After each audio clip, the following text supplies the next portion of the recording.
With this, let's enter into the topic of hyperprolactinemia and prolactinoma. Now, hyperprolactinemia is a condition where there is excessive prolactin hormone in the blood, and prolactinoma is a tumor which secretes prolactin. Now, something about prolactin first. Human prolactin is a polypeptide hormone. It is 198 amino acid polypeptide hormone. This is the structure, and the primary function of prolactin is to enhance the breast development during pregnancy and to induce the lactation. See this. This is the major function, to induce or enhance breast development during pregnancy and to induce the lactation. So without prolactin, lactation will fail. Another function is it decreases GnRH pulsatility at the hypothalamic level. Now this is gonadotropin releasing hormone, GnRH, gonadotropin releasing hormone, and they are very much essential for the release of FSH and LH. So it is decreasing the pulsatility of GnRH because this is the pulsatile release, from the hypothalamus. So what it is doing there? It is decreasing the release of GnRH. So by doing so, it can produce the state of hypogonadism. Remember that, hypogonadism. So excessive prolactin level can result in hypogonadism. To a lesser extent, it also blocks the action of LH on the ovary or the testes. Now, again, it is causing hypogonadism by doing so. LH is a luteinizing hormone. It is very much essential for the function of ovary or testes, for the release of hormone there. So this is an important one. So the take-home message is here: if there is hyperprolactinemia, there is a chance of hypogonadism and there is a chance of infertility. Now, secretion of a prolactin, is under inhibitory control by dopamine. So many times we have studied this. Now the concept should be very clear. If we increase the level of dopamine, if we increase the level of dopamine, prolactin will decrease. And if we decrease the level of dopamine, prolactin will increase. So this is like an inverse relation. Prolactin production can be stimulated by some other hormones like thyrotropin releasing hormone, TRH, and vasoactive intestinal polypeptide. The important one is TRH here, thyrotropin releasing hormone.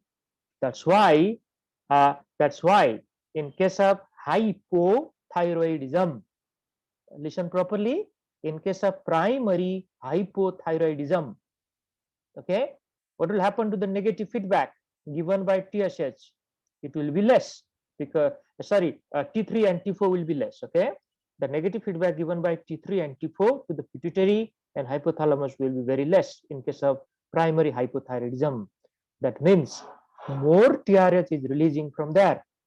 This TRH will give positive stimulation to the lactotropic cell in the anterior pituitary. So more prolactin hormone will be released. That's why hypothyroidism is one of the conditions where hyperprolactinemia occurs. This type of explanation will be asked to the students in the exam. Another small point, the physiological hyperprolactinemia occurs in pregnancy, lactation, and severe stressful condition, as well as during sleep, that is deep sleep, and even during the sexual intercourse. So these are the causes of physiological hyperprolactinemia, but they will settle down after we remove those particular stimulation.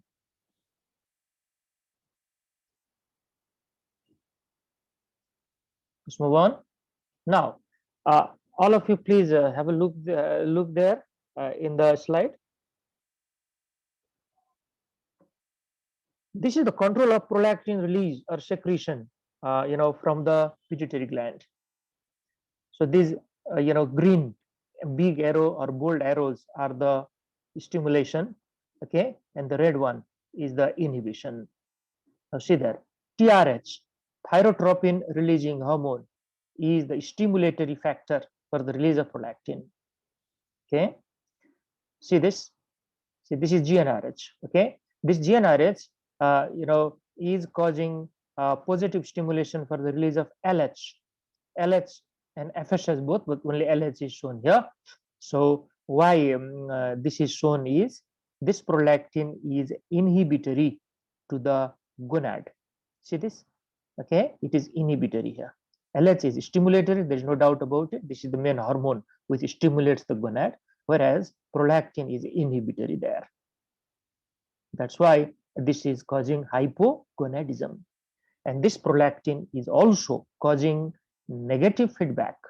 Okay, it is also causing negative feedback, or it inhibits the release of GnRH right from there in the hypothalamic level. The pulsatile release of GnRH is inhibited by prolactin. On the other hand, dopamine is an inhibitory hormone for the release of prolactin. And these are the functions of prolactin. See that in the breast, most important function is here. Now, what are the causes of hyperprolactinemia? See there, hypothalamic dopamine deficiency is the important one. Hypothalamic dopamine deficiency, and this is caused by disease of the hypothalamus like tumor, AB malformation, and inflammatory process, which may have caused dopamine deficiency. And certain drugs like alpha methyl dopa and reserpine, okay, they also leads to a dopamine deficiency. They are known as dopamine depleter. Okay, they are known as dopamine depleter drug. That means they deplete the level of dopamine inside the vesicles. They don't allow dopamine to be recirculated back. And you all know what type of drugs are they? Alpha methyl dopa and reserpine. What type of drugs? Alpha 2 agonist. Yes. Antihypertensive. Okay, good. You can easily say they are antihypertensive drug. Okay, alpha methyl dopa is a centrally acting, sympatholytic drug. Centrally acting sympatholytic drug, alpha methyl dopa, very commonly used during pregnancy if the pregnant ladies develop hypertension. Reserpine is a very powerful drug, so it is not commonly used in the clinical practice. Okay, it depletes the neurotransmitter from the junction. Now, another common cause is defective transport mechanism. Defective transport mechanism. For example, if there is a section of the pituitary stalk, or if there is a pituitary stalk tumor. So regarding this transport mechanism, if the stimulatory factor, okay, is not transported from the hypothalamus towards the pituitary gland, okay, then of course there will be decreased prolactin level.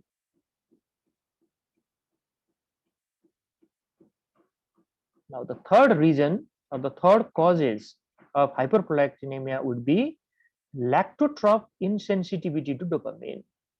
Okay, lactotrope insensitivity to dopamine, like dopamine receptor blocking agents, if we use them. And examples are phenothiazines like chlorpromazine, butyrophenone like haloperidol, okay, and benzamide like metoclopramide, sulpiride, and domperidone. All of these are dopamine receptor blocking drugs or agent. And we have studied just now what is the relation between dopamine and prolactin. And most of these drugs are neuroleptic drugs. And these are the drugs which are used in the treatment of psychiatric disorder, like phenothiazine, okay, haloperidol, this sulpiride. All of these are antipsychotic drugs, whereas metoclopramide and domperidone are called anti-emetic drugs. They are used when somebody is vomiting a lot to stop that. One important clinical scenario I like to highlight here. Please remember, this is so common when you start working as a clinical practitioner. A child is brought to the hospital, okay, with vomiting. maybe with a bit of diarrhea also. And the parents have given a lot of metoclopramide to the child. And when the child was brought to the hospital, the child started to have some type of abnormal movements, some type of, twitching action or contraction of the muscles around the face and around the limbs. This is caused by metoclopramide by inhibiting the dopamine like receptors. So the clear-cut diagnosis, and if you do not know this important fact, then probably you will indulge yourself in so many different investigations. The diagnosis will be delayed. That is not necessary. Stop giving the drugs, observe the child for some time, maybe antihistamines would be provided. Okay, everything will be all right. Another cause is stimulation of lactotrope. Okay, like increased TRS production, which occurs in primary hypothyroidism. We already talked about that. Estrogen, which may stimulate the lactotrope, and chest wall injury because of some unknown mechanism. Chest wall injury can also lead to hyperprolactinemia. Now, after doing or after knowing all those causes, let's talk about the clinical features now. What will happen to the patient in case of hyperprolactinemia? Women may present with oligomenorrhea, amenorrhea, galactorrhea, or infertility. Now, see there, these are the effects of hyperprolactinemia: oligomenorrhea, amenorrhea, galactorrhea, or infertility. These all are because of the defective hormones, the sex hormones, and the stimulation for them. Whereas men often have less symptoms than the women, that is sexual dysfunction because of hypogonadism, visual problem, or headache, and are diagnosed much later than the female. This galactorrhea is a very important feature in female, which makes the diagnosis quite earlier and easier. Whereas male, they mainly have hypogonadism feature like sexual dysfunction, okay, decreased libido, visual problem or headache because of tumor which is growing in the pituitary gland. If the symptoms are more or severe, then of course the diagnosis would be done earlier. In both sexes, tumor mass effect may cause visual field defect or headache. Remember, this tumor may be a big in size. So bitemporal hemianopia is a visual field defect or headache as a result of space occupying lesion inside the cranial cavity.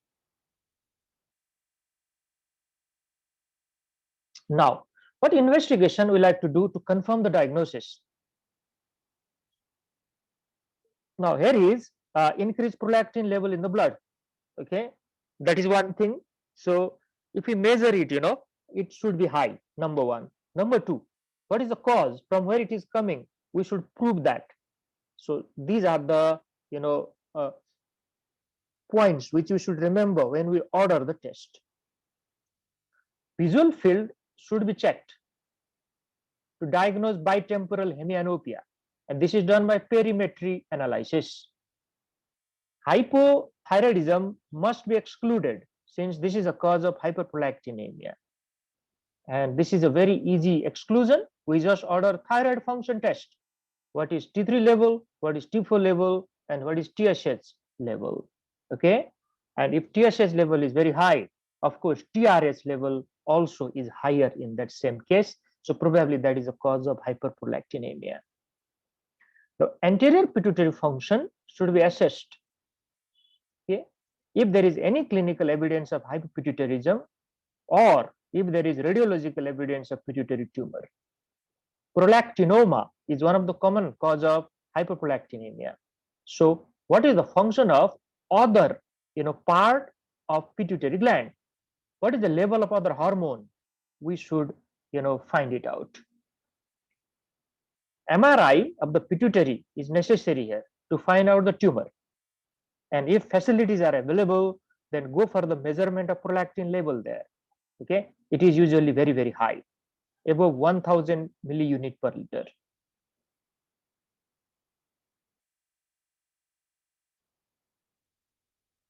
Now, prolactinoma is one of the common cause of hyperprolactinemia. So let's talk a bit about it. This is the most common of the functional pituitary adenoma. Okay. Functional means the tumor which secretes hormone is called functional tumor or functional adenoma, and this is one of the most common. It comprises 25 to 30% of all pituitary adenoma. So this is quite common. Some growth hormone tumor also co-secrete prolactin.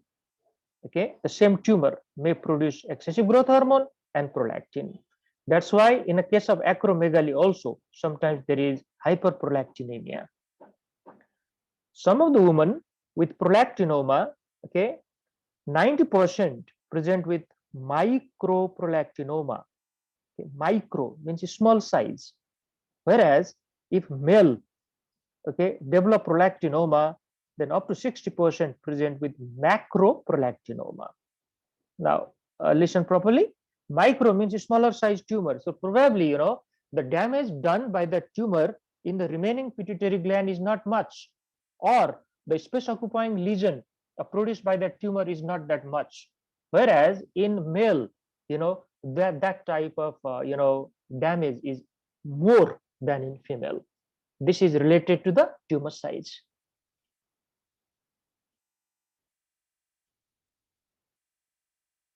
Now we have come towards the end of this small topic. What is the treatment of hyperprolactinemia?